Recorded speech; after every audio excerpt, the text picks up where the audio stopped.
Welcome to the latest installment of Don't Take This as Gospel. We are reviewing Dennis Prager's Bible commentary, The Rational Bible. This is the first book in his series. It's Exodus, Gods, Slavery, and Freedom. He's covering the second book of the Torah, which is the first 5 books of the Bible. Why is he doing the second book first? Because this contains the 10 Commandments.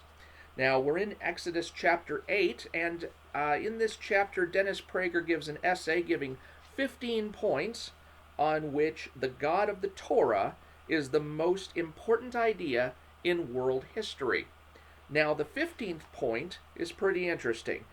It says, according to New York University historian Henry Bamford Parks, Judaism, starting with the Torah, repudiated the cyclic view of history held by all other ancient peoples and affirmed that history was a meaningful process leading to the gradual regeneration of humanity.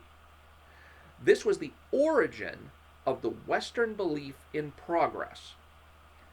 Now, what was this cyclic view of history referred to by Professor Parks? In ancient civilizations, life was a cycle, meaning nothing changed from generation to generation. Every generation essentially repeated what came before it. There was therefore no such thing as moral progress. Indeed, the word progress would have been meaningless. Then came the Torah and its God, and life was no longer to be a cycle, but a line moving forward toward a moral goal. So this kind of demonstrates the difference between East and West in terms of religious thinking.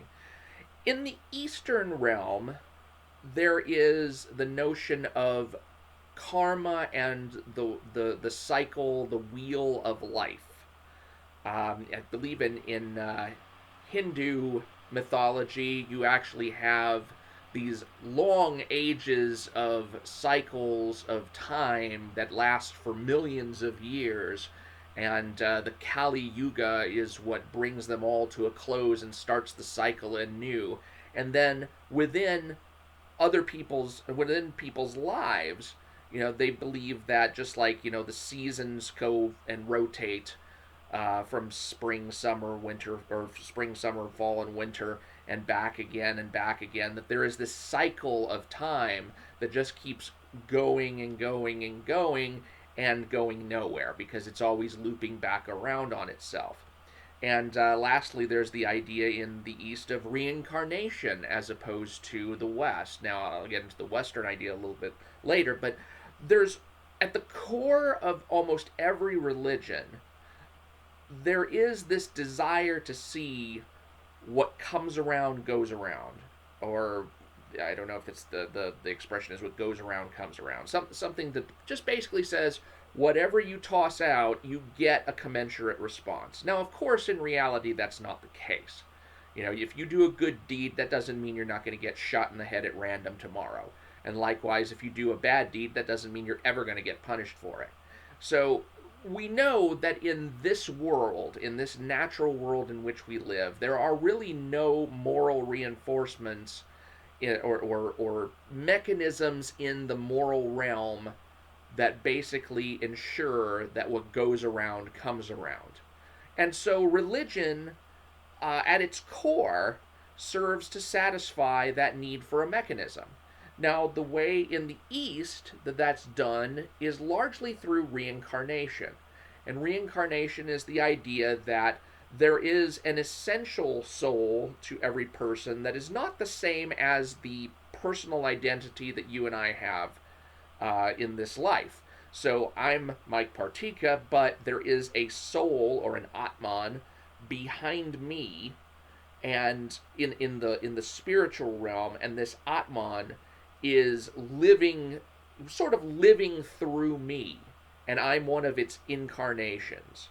And then when I die, the Atman, dislocates from me, and there is no more Mike Partika, but it'll go somewhere else depending on what I did in this life. So if it even extends into the animal kingdom. So the idea was that Cows are sacred because they were the higher life form into which human souls who had perfected themselves would go. Now, I have no idea why that's the case, but it was the thing, so it might still be a thing. I don't know.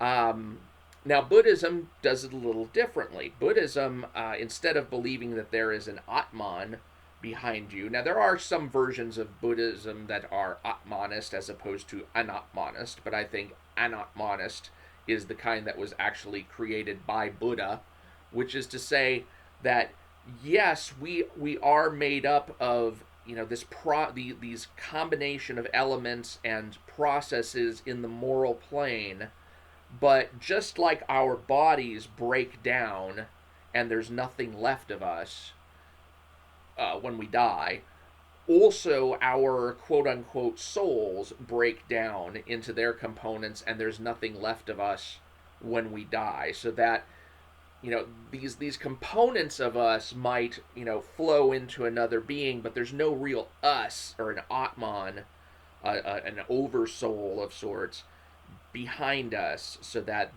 there's a sense of negative space in Buddhist thought where you look, there is no I, and that's kind of part of the way that you get rid of the notion of sin and guilt, is by saying, well, there's no me to bear sin and be guilty. There's just this collection of processes that I'm made up of, and when I die, that collection of processes is going to wind up landing in some other poor kid's body or something. So that's it. I one time I read a Buddhist for Dummies book, and even that was over my head. But that was the what I gathered from kind of the Cliff Notes finer points of it, is that in either case, whether you're talking about Atmanist or unatmanist, you've got this idea of a cycle going. You've got what goes around comes around, and it just keeps going and going and going onward into infinity, and it never really stops. Buddhism does kind of tack on a potential end to the process. They call that nirvana, and nirvana is the state in which you have let go of all your attachments to this world, so that you basically don't come back and you just become, one with the nothingness, or something to that effect, where you lose all sense of identity and now you just identify with the universe in general. And that's the highest possible goal, is this self nullification, so that you no longer exist anymore. So that's all wrapped up in the eastern side. But more to Dennis Prager's point, and the point of the historian, is that history was just assumed to be the same thing over and over, over and over, over and over. And there actually is that same kind of thing, that same kind of thought process in the Bible, at least in one book, the book of Ecclesiastes, because it talks about how there's nothing new under the sun, and what we've seen happen in this year. I mean, it's happened in another form, in decades ago or centuries ago, and we have this kind of cyclical. We kind of have this cyclical repetition of events and cycles of society that just keep going and going and going. So it's not like the West is completely absent about that, but there is on the Western side, more than there is on the Eastern side, an idea that history has not just this middle in which things seem to be rolling on as they do, but also a beginning and an end. So in the Western view, the world started, there was an in the beginning, God created the heavens and the earth, and then from there you have events going forward and tumbling forward, and finally at the end you have the apocalypse, you have the regeneration of the universe, you have like what's in the book of Revelation, the creation of a new heaven and a new earth. In Judaism, it'd be more like the renewal of this earth, and that could be compatible with New Testament stuff as well. But a beginning, middle, and end to history where you are trying to go towards a goal is what the Bible introduced. Because other than that, without that idea of the beginning and the end to it all, then all you have is this endless loop of cycles, and why do you even bother striving to make things better? Because you know that whatever happened yesterday is just going to happen tomorrow. And I look at reincarnation in the same kind of nihilistic way, because think about reincarnation for a second. I mean, yes, there is this idea that even in Buddhism, you have a goal to look forward to, or even in Hinduism, you would have the goal of at least making your next life better than this one, because the idea is you store up karma or dharma or one of these more Eastern concepts, and you can, depending on what you do in this life, you're either going to wind up in a better state, either as a human being or a lesser form of animal, or I'm sorry, either as a human being in a better life, or a higher form of animal, or you're going to do bad in this life, and in the balance, you're going to end up in a worse state as a worse human being, or a lower state of animal, or be in worse circumstances. So there is that sense, but here's the thing: if I don't know where I came from, or and I can't, and I know that where I'm going, I'm not going to retain any memory of what I've done in this life so that I can connect cause and effect, then what's the point? Why should I bother trying to be a good person in this life if my next life is going to have no knowledge of this life? I mean, it's all a wash. I mean, if I were to know that I would retain some memory so as to be able to regret what it is that I'm doing now in this life that's bad, then that would give me the impetus to not do it. Because I would know that someday in the future I'm going to be in another self, in another body, and I'm going to look back at who I am today, this person sitting right here, me, and I'm going to say, "You idiot, why did you do those things? Why didn't you be a good person when you had the chance?" It is that retention of memory and the possibility of regret that makes moral improvement possible, that would drive people to moral improvement, because you want to correct your behavior for your mistakes so you don't end up in a worse place than you did before. But if there's just this total mental disconnect, this disconnect of identity, even if you have this oversoul, if you don't know that you're part of that oversoul who previously was that person, then what difference does it make that you do here and now? I mean, yeah, you could kind of want to pay it forward to yourself, but you don't know that person, and that person won't know you. So it's all just a very disconnected, non-persuasive moral game.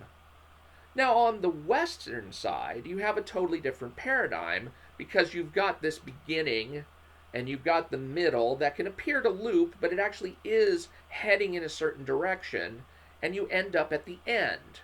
And when you end up at the end, here's the real kicker. When you end up at the end, you're still you. See, that's one of the things that the Western idea of the afterlife replaces the whole reincarnation deal. Instead of you transporting your soul into somebody who doesn't know you and isn't going to remember anything you did, you go to the afterlife as you. And then at the end of time, you're still you. And so you have the opportunity to look back on your life and see everything that you've done and all the opportunities that you've squandered, and maybe all the things that you could take pride in. And it's all still wrapped up in you, so that it matters, because you're still you and you're still dealing with the consequences of everything that you've done. You are still dealing with those consequences. It's not some hypothetical other person who's never going to know that he was you. And even at the end of time, at the resurrection, because instead of reincarnation that happens over and over and over again, there's this one-time resurrection where everybody in the world is raised in their bodies and is judged, body and soul, and then cast into the place that is appropriate to them, whether it's the new heaven and earth, or it's hell and separation from God. So it's all you. You have a stake. You have a stake in what you do, and you're not just passing the buck on to somebody else in the next life. And so that gives you the moral impetus to improve yourself, because there will be a cost to you if you don't. It's not something you can just pass the buck on. That buck stays right with you, and it always will, right through into eternity. And that's the difference, by and large, between East and West. In East, it's all just going to go on as it always has been. In the West, you have a chance to make the world better by making yourself better. And you will pay the cost if you don't. But you'll also reap the benefits if you do. It's almost very capitalistic if you think about it. You actually get to keep what you've done in your own ledger. I'm Mike Partika, and this has been Don't Take This as Gospel. I hope you come and catch me for the next editions. Please subscribe if you haven't already, and I will talk to you later.